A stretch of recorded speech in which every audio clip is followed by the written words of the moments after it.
the very first thing is I call my grandfather, and I ask him for advice, tell him I need his help, and then he asks what kind of advice, so personal advice or cultural advice. Bring him his favorite food, give him a pack of smokes, tell him that I had some people come to me for a logo idea and they'd see what his take would be on it. I try to stay as unbiased as possible because I don't like him seeing faces, people, because then he starts to relate that to that, right? I want to see what I can dig out of him without seeing nothing. And he had an idea and he's like, well, we would have shown them how to live. If they came here, we would have welcomed them. We wouldn't have shown them away. But the first thing we would have done is, with the winter, we would have shown them how to live. We would have showed them how to survive our climate and how to hunt. And he thought that I was talking about, you guys wanted a logo from old times. So a logo back then of the first newcomers that came here. And again, that's just how me and my grandpa are. Once I explained to him, no, this is today. All the people coming from all over the world to come settle in Canada. And that's when he switched it right away. And that's when he told me, well, it has to be done a traditional hide painting. I asked him, the newcomers, it was from the olden days or just in recent? He said, recent. And I said, well,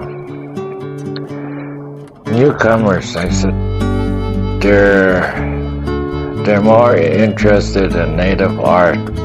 If you can do a simple drawing. And then I thought, what do you call, right away I said, buffalo grass, sweetgrass. Then I told him, no, we'll stay out. Too many people have that. He said, what about hands holding a feather? I said, no, too many.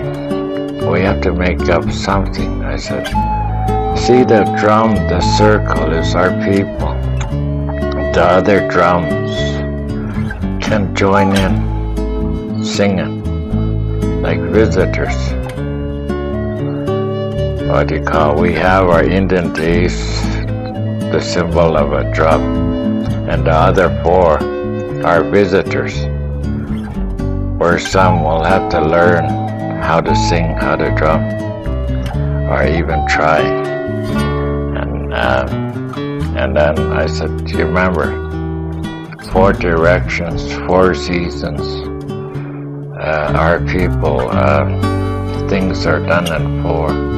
No matter what generation read it, they could understand it. So this had to mean that everything had to be translatable and had to be understandable from any culture, from any race. So the idea was that he wanted 5 drums. He said 4 in each corner and then 1 in the center. When any ceremony or anything's taking place for natives, we sing a song, we play a hand drum. The hand drum represents Mother Earth's heartbeat. So those 5 drums were extremely important to him. He wanted to, we would have sung a song. This isn't a story, this is a song. And this would have been a form of storytelling for us. We would have passed the song down to our children and they would have continued this. So keeping that in mind, I had to make it seen it from top to bottom as an aerial view from an eagle or a bird. That's how you're seeing it right now.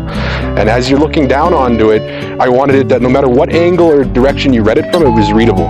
So it's not like a book. It's not how it works from left to right. This is translatable, readable from any angle at any side. It's a bit of a process because I have to try and understand something that I'm told but I don't know. So having Frank explain the significance of horses, a horse was everything for us. They brought our camps, they carried our things, they brought our loved ones. So the horse was really important to us. So to have the horses run around the rim was to represent that journey, that traveling distance that the people made to come to us. And then right below that, you'll see that there's broken arrows in the north, west, south, and east corners there. And the broken arrows are extremely important in our culture. They describe peace.